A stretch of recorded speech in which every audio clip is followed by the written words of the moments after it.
Ladies and gentlemen, boys and girls, children of all ages, welcome back to another episode of Always Almost There, Day After Show Live. It is a lovely Sunday afternoon at the end of October, and we're here. How are you, Neil? Thanks for setting the scene. I really appreciate the scene setting there. I'm doing great. You need the context. Very important. Yeah. Very important. Well, as we mentioned yesterday, if you tuned in, we are very excited to have our very good friend Isaac back on the pod today. Isaac, Hello. how's it going? Welcome. Going great. Winding down from the show and heading back. So doing great. I mean, you had a hell of a night last night. You got a Goose show, you got an Eggy show. Excited that you were able to get into Eggy. There was a little finagling involved because it's a 21 plus venue or whatever. It was 18 plus, but we were able to get in, and it was a great show. Your dad must have gotten you a very convincing fake ID. Pretty good fake mustache. Very ID, small 18-year-old. Yeah, very, very small. We convinced the guy. Yeah, that's good. Yeah, sweet talk the security guard. You don't understand. I'm going on a podcast tomorrow. I have to talk about it. Anyway, Isaac, set the scene for us. Give us your pre-show vibe, getting into the venue. What was going on? Yeah, really awesome venue down in Birmingham. It's right across the street from the venue, from Avondale. There's this little bar called the Saturn. It's where Eggy played last night. It's a space-themed cafe. They have a bunch of old video game consoles in there. I think Jeff and Peter were in there playing old NASCAR games on the PS2. So yeah, really fun, great venue. Avondale, really great people there. Really nice staff and great brewery. It's basically, I think, about 3,000 capacity in the venue, and it's just kind of a little field out in the venue. So really nice. Yeah, that sounds amazing. Wait, so just so I have it clear here, Peter and Jeff were playing PlayStation in the bar that Eggy played in? Yeah, it's like this. So there's a stage, and then there's a cafe, and it's they have a bunch of really old Xboxes and stuff like that. So it's great. Got it. Great venue. That's incredible.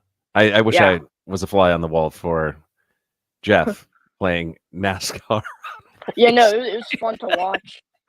Jeff, that's great. I think Lucas said last time they played at Avondale, that whole group got whatever Airbnb is that place. It's attached to the venue, and so they were playing arcade games with the band or whatever. It's pretty fun. No, yeah, it was fun. It was great. Yeah, and I mean, I saw right as the show started, you were on the rail. Yeah, Pete's side, rail side. That's where we got the spot and did it. So second night on the rail and last night on the rail. So great, really nice spot. You were on the rail. First Pete's side show on the rail. You were on the rail on Friday too?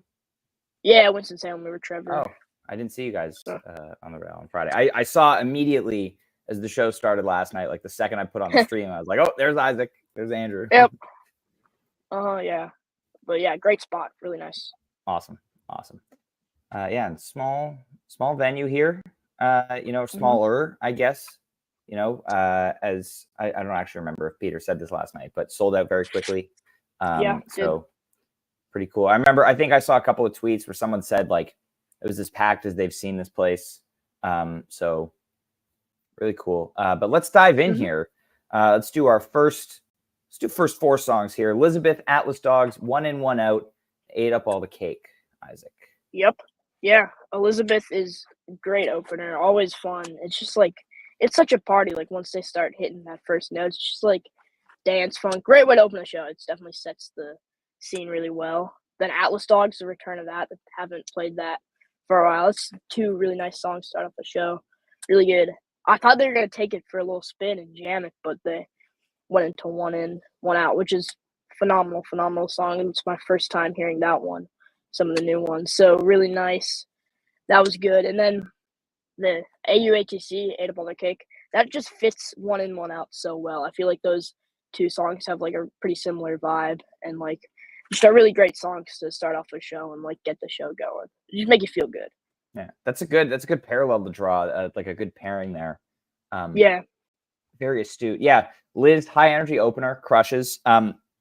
Atlas Dogs, interesting to note, this is the second highest gap in the song's history. The only one that's longer was late spring 2022 when they didn't play it for It was like 14 shows or so, and then brought it back as the Indie Groove version.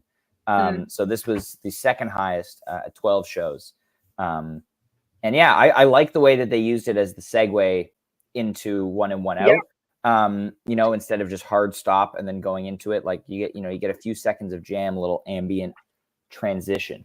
But yeah, love the song and love to see Ate Up All the Cake in a regular rotation here. You know, it's been, I guess, for a couple of years, it was every, 50 shows or so. And then this is now the third one of the year, which is, the most they've ever played it in 1 year. So excellent. So are you going to hate on the number of Ate Up All the Cake covers like you hate on Mas Que Nada? I'm not, because I love Ate Up All the Cake. Oh, okay. All right. Yeah, no, that's awesome that it is. I mean, I'd love this to be a regular rotation cover, as much as, say, like a Green River or an Electric Avenue. That would be incredible because it's such a good song. And, you just get an opportunity for Rick to just kind of belt out, a really great cover from a really great artist. And One In, One Out was great in the 3 slot here because everything starting to feel monotonous with those first few songs. So any way they can kind of spice it up a little bit was, is an exciting thing. And this one, maybe this is where this lands in the rotation. This is where it goes. I was expecting it to be a little bit longer because the last couple times it's been on the longer side, but this was like right at about 10 minutes, right? Yeah. So not much of a jam to this one. And only a 2-pack of openers last night. 2-pack, yeah. I mean, which is refreshing. Any way you can mix it up because these first sets they can get a little monotonous, like I said. A little bit. Well, let's move on. We got the Ludes, interlude 2, Jive 1, Jive Lee. Isaac. Yeah, interlude 2, always great, really nice, like little kind of mini jam to get started with that Jive 1. Really like how they've kind of incorporated that this year and have started doing that more. Jive 1, great, always dance party, and then that really phenomenal Jive Lee to like start off the show. It was Peter doing some nice like synth stuff on it, just really, really good. Get the show started, kind of set up with a nice little jam to start off and establish the jams early. 100%. Neil, I know you have some thoughts on this. Yeah, I mean, this is where the show gets good. This did what just the other night, what happened where there's like a point mid set 1 where it just kind of like takes off. Yeah. And gets really, really good. This interlude 2 was a little bit different than the interludes have been. I think there's a definite part of the phrase that gets played in the song, which sounds kind of like Breathe in the Air by Pink Floyd, right? And then it like kind of resolves. Changes. It's it's an EA, and then it's just like that distinctive note that is like, oh, that's Jive 1. And this one felt like there was more Jive 1. I don't know how to musically describe what I'm talking about, but I don't know. It sounded more like just like a Jive 1 jam than the interludes have in the past, and I don't know how that's possible, but that's the way my ears heard it. And then the thing that I do have thoughts on in this set is this Jive Lee. Oh boy, is it good. I upset some people with my Hasty ranking last night. And I would say less upset and more like disappointed. What the hell is he talking about? No, because I didn't have the stream on, so I didn't really have any frame of reference, but it was like 7 minutes in and you were calling it a top 20 jam of the year. So Neil, what are you doing? So the point I was making last night, and I actually am not backing off of this point, is you take a brief section of that jam, like the last 4 minutes of that jam, you extend it out another 8 minutes on top of the 4 they already played. Yeah. And that is one of the best Jive Lees they've ever played. Do you disagree with that statement? If you take the Kettle House Wisteria and you extend that for another 8 minutes, that's one of the best Wisterias they've ever played. Right. But they didn't, so it's not. Right, but in that moment, while they were really playing the amazing jam, it was it's jam of the year stuff, but it just didn't work out to be a jam of the year. But it had the stuff to do that. So that's roughly what I was talking about there. One of the jams of the year. That you can't argue with.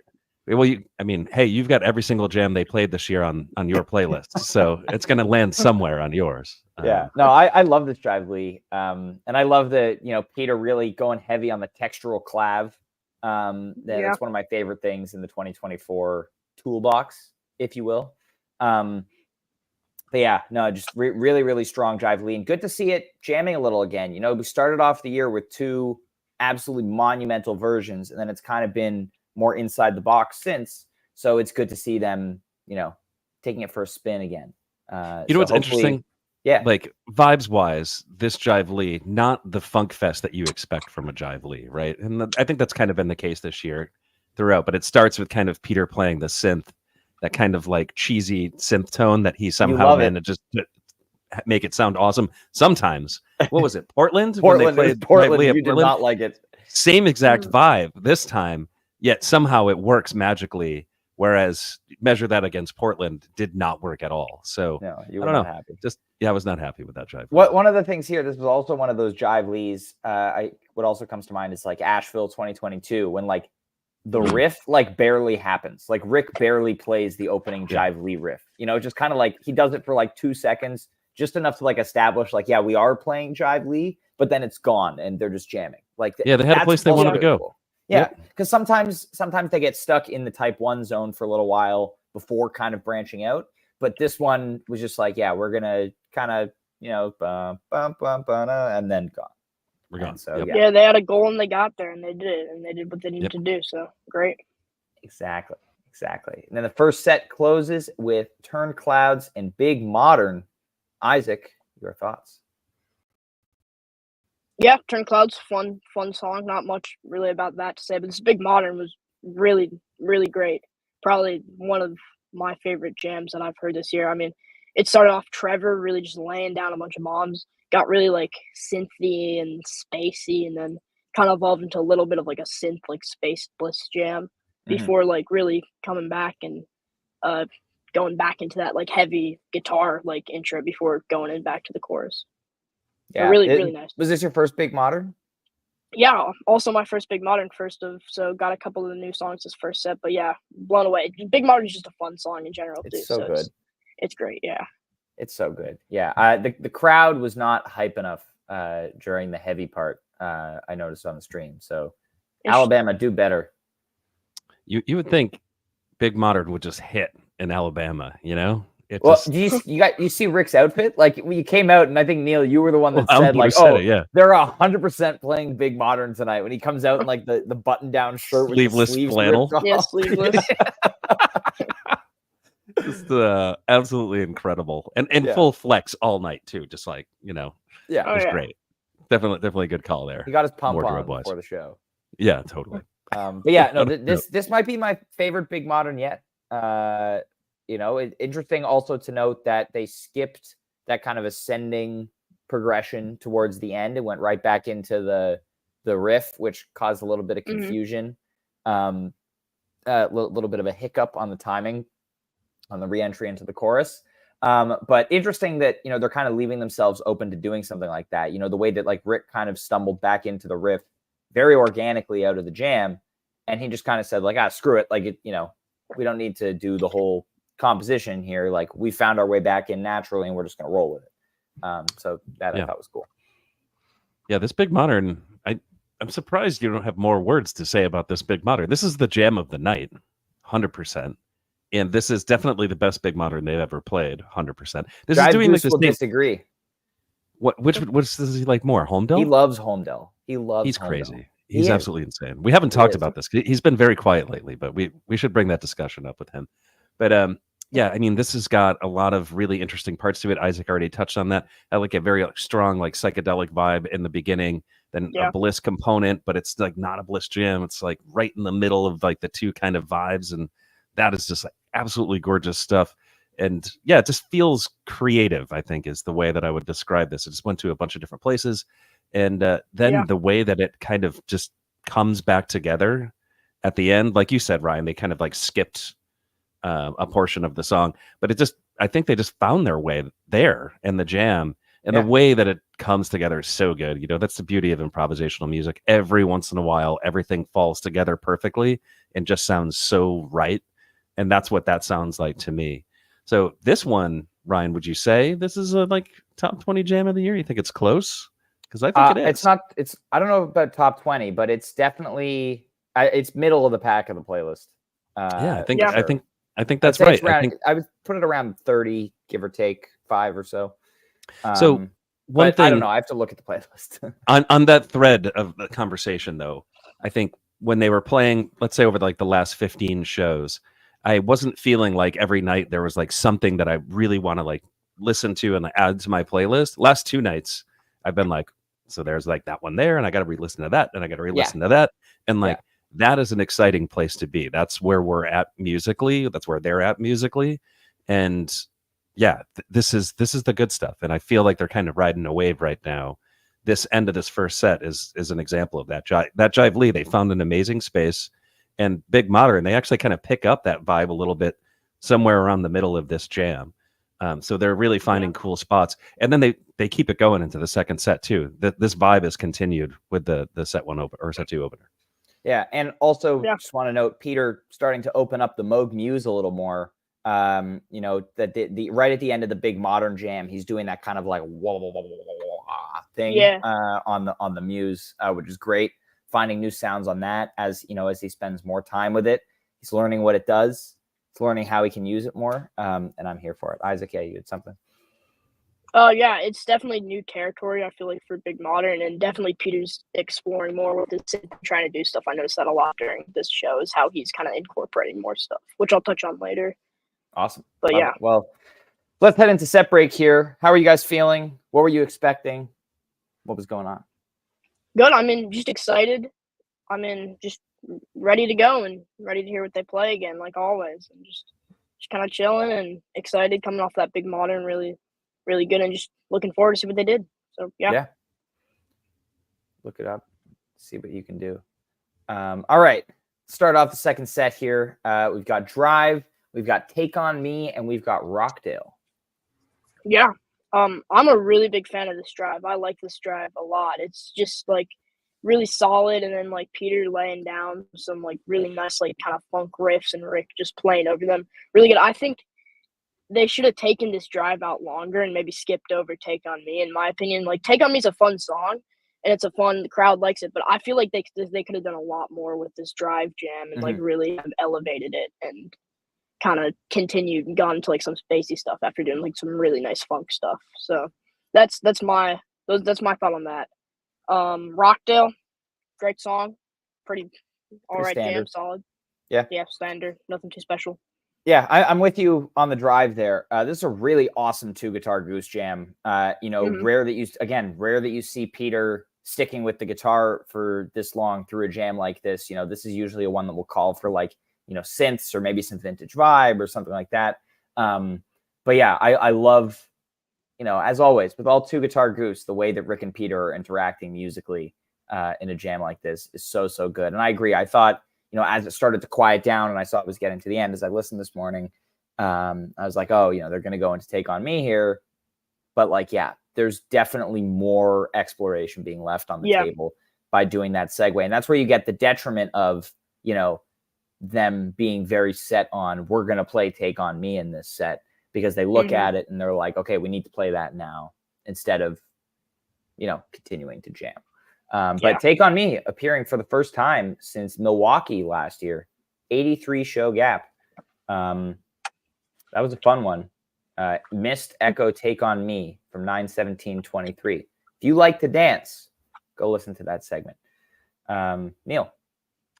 Yeah, just echoing thoughts that you guys kind of have already pointed out. This drive is really, really good. I think given the opportunity to go 5 to 7 more minutes, this drive would have been the second best drive they played this year. I think that's where they were at musically. Yeah. It sounded great.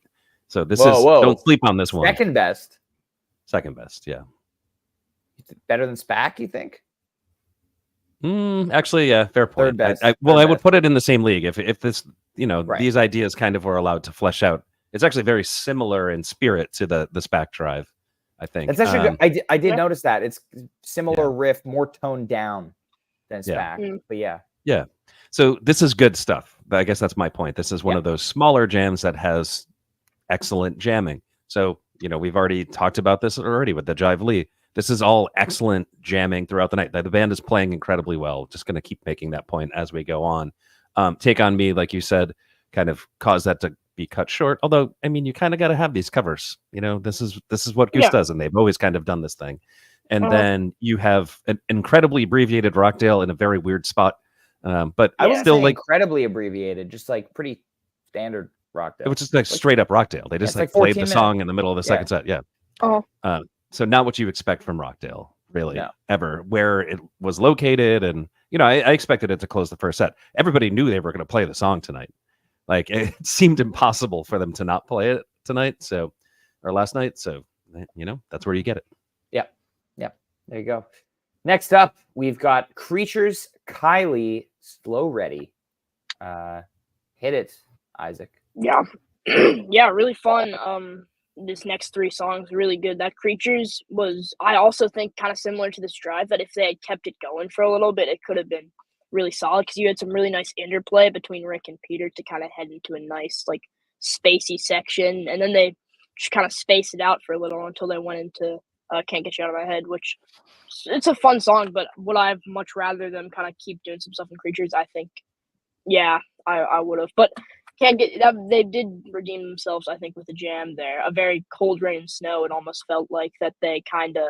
It felt like they took Winston-Salem, Cold Rain and Snow last night and just like jammed it out for the rest of it and like kept going. So that was a fun jam to hear them kind of bring that kind of esque kind of jam, and then you have Slow Ready, which is really great. It's a fun way to close the first set, and this was the one that kind of really stuck out to me because on the arpeggiator jam, Peter now has his new like automatic arpeggiator. Yeah. So he can really do some more on the synth, and I think that's going to be really unique to see in the coming shows, to just see what he does and like really kind of noodle around on the keyboard. So I thought that was really cool to see him kind of experiment with that, I guess, and see what he can do.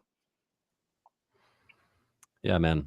It's all about the Cold Rain and Snow jam and this It is. highly, man. It's really good. It's almost like they played Cold Rain and Snow, and then they were like, man, we didn't jam it, and we absolutely should have jammed it, which is exactly what I thought when they played it. It was like, why didn't they jam this? Because they can, or at least Rick can, because I've mentioned it now 2 shows in a row, but when Rick played with Phil, the version of Cold Rain and Snow that they played was absolutely incredible. So Incredible. good. I was in the crowd for that show, and it was, You were blew there, my really? mind. I was there. Yeah, I was at the Cap. I forgot that you went to. You went to one of those, right? Did I only do one? I think I did one. Just one. It was great. We were hanging out with the tapers for the show. They took us in as one of their own, like Grateful Dead tapers too. I mean, those are serious people. So yeah, it's like the mafia. It's insane. But in any case, I digress. So Cold Rain and Snow jam inside of Can't Get You Out of My Head, almost like they just had to jam it somewhere, or maybe for a while, as an homage to Phil, they're just going to keep playing Cold Rain and Snow jams in weird places. Like, Even let's though it's do not that. a Phil song. And what I mean, Whatever, but this it is was great. part of their tribute to Phil, right? Yes. I mean, it is Phil song because Phil played bass on the song, but Sure. to that end. Yeah, this is great. Wait, hold on. I haven't finished my thought here. Yeah. So when Zappa died, right? Fish played Peaches like almost every night for like a whole stretch. So like I wonder if we can like extend that vibe similar to the way Fish, paid tribute to Zappa. But in any case, that was the end of my thought. Now you can Thank go. you. Sorry. Yeah, sorry. No, sorry for trying to interrupt you there. Yeah, I love when they jam Kylie out and it does interesting stuff. I was looking at the timestamps. I was listening this morning, and it was like 6 or 7 minutes in, and they're already kind of departing standard Kylie into the. They did kind of that organ funk that we heard in the Nashville Mist right at the beginning, and before getting really into the Cold Rain and Snow stuff. Also, saw some people calling it Hunger Site or like Elmeg, like similar, just 2 chord thing, but yeah, I think it bears the most resemblance to Cold Rain and Snow. Absolutely agree there. But yeah, and then I think of like something like the last Kylie that we got in Utah in September, and how it was like 11 minutes of just Kylie, and so it's like I'm glad that that's not the norm, and like they're playing it again, and here we are, getting a nicely jammed version. Third Kylie of the year as well. Interesting to note. Getting a lot of, it's interesting to see now. I think every cover's been played pretty much twice at this point. So it's interesting to see what's getting the third play, what's even getting the fourth play at this point, later in the year. And Slow Ready, always good to close the second set. And I agree with you about Peter having the automated arpeggiator and whatnot. Matilda says hi. Hi, Matilda. Nice. Hello. Anyway, Thatch encore, pretty great encore, and a soft curfew, which you love to see. Isaac, what are your thoughts on this Thatch? Yeah, Thatch is fun. I wish that they wouldn't have crammed it though, and like kind of left it for another show to have like a really good jam. But I mean, it was fun. It got the crowd going. It's fun. Trevor Bass in it, like just really good, solid, kind of standard. Not too much interesting going on, I think, in the jam. But overall, just like it was just a fun way to end a show. But they could have definitely, I think, done maybe something maybe kind of shorter, just kind of crammed in. I think they should have saved it for another show to really like jam it out. But you'll probably get it in the coming days in Florida. So, yeah. St. Augustine Thatch. It's going to be huge. Yeah. This was them lining up the next Thatch, I think. Yeah. Because this is Hot T's spot, right? This was. Oh, yeah. Like, in spirit, this is supposed to be Hot T. It's 11 minutes of a banger encore and you're out, right? Yeah. And they didn't play Hot T, which was very due for this show. So they are absolutely lining up Thatch to be played very soon. Yeah. That is my feeling on that. And I think you're looking at, I mean, they're lining up the next couple of weeks, really. You know, I think I said to my mom last night, like, they played Big Modern last night. You know, they're going to play it again, and it could show up in St. Pete. Probably not, though. I would say St. Augustine, and then, you know, you're not getting Big Modern in Cincy and DC. So maybe they don't know which one they want to play it at yet, but it's going to be, you know, they're like looking ahead, like, you know, this song is not getting played in Pittsburgh, for example. And they are doing that. Historically, they did not do this. They would just, we talked about this yesterday. They would just play the song, you know, 3 out of 6 shows, right? Right. They did that with Hot T in 2021 and, you know, July. And the whole now year. they're, you know, they're looking ahead.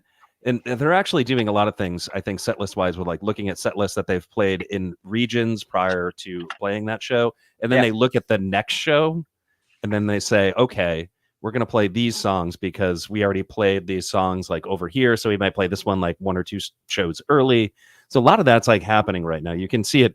I mean, maybe a lot of people don't think about this stuff, but I think about it because I play Fantasy Goose and I pay really close attention to these things.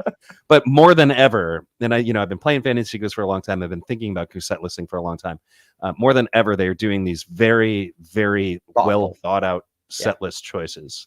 And I think that's what's happening here. Like you said, Ryan, the Big Modern, it's, if we play it now, we got it in any of these spots, but also Sleeveless Rick and Alabama.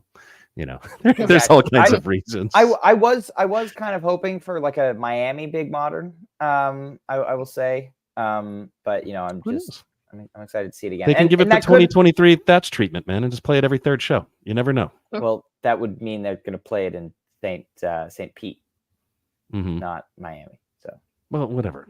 You understand my point. They can play it several times between now and the end of the year. That's my point. Yes, they can. Hopefully they give it the 2021 Hot Tea treatment and play it in Miami and St. Augustine. They could do that. They could. It's possible. They could play it every night in Florida. Yeah. I mean, why not? I mean, first time in Florida. It's Florida. Yeah, exactly. It's Big Modern country. Yeah. As long as you're, So. Well, yeah. Anyway, on the Thatch, solid jam, great encore. But yeah, I totally agree with you, Isaac. Would have much rather, not just because I'm going to be in Miami, even if I wasn't, but would much rather see that, you know, like open the second set in Miami, big jam. Or, I mean, you know, take out the Rockdale and give that 15 minutes to this Thatch. Nope. They had to play the Rockdale. I mean, they had to play that the Rockdale. Rockdale was ripe. It went way too long without being played. But that's where they're at right now. When you play a zillion covers too, this is where you find yourself, where you like got songs. I mean, the last Rockdale was Frost. Yeah, it's a long time for Rockdale. Anyway, that brings us to the end of this little southern run to open this leg of tour. Surprisingly good shows. Somewhere in between Birmingham and Miami right now. And we've got today off and tomorrow off as well. We're back Tuesday night in Miami for the first of 2 nights. Goose's first headlining show in Florida since 2017. Wow. And then they're doing 5 in a row. That's big. So prepare yourselves because we are going to have 5 days of podcasts in a row. Yes. In Jeb country. In Jeb country. It's Jeb's time to shine. He's in his home state. All of his powers will be truly realized. He was actually. Thank you for bringing up Jeb. A lot of good guitar Jeb in this Kylie from last night. Guitar did come out. It was there. It was heard. It was good. It was great. Actually, I have to say this before we kind of like walk away from the show. I think pretty much yesterday at the end of the podcast, you all but guaranteed that Goose plays nothing but terrible shows in Alabama. So, congrats, Isaac, to seeing an excellent show. What? That's not what I said. That show. I just said that the last time they played at Avondale, it wasn't a very good show. Am I wrong? No, it wasn't a very good show at all. It was not a very good show. Hating. And I said, excellent. I hope that the show that they played last night was going to be better. And it was. It was better. Yeah. Nobody was good hating. Show. Solid show. I was pointing out the fact that it wasn't that good last time and that I wanted it to be really good last night. And it was. There we go. Here we go. Yeah, Jeb. Goose, Florida man. Yep. Florida Jeb. I wonder if we're going to get an outfit like 4th of July 2023, like the Asbury, like sleeveless, like U.S. flag. There will be something of the sort. Will the hat make an appearance again? I guess that's more Texas. I don't know. Like Trevor Mountain Dew made an appearance last night. Yeah, it's all happening. They're leading. They are excited about this.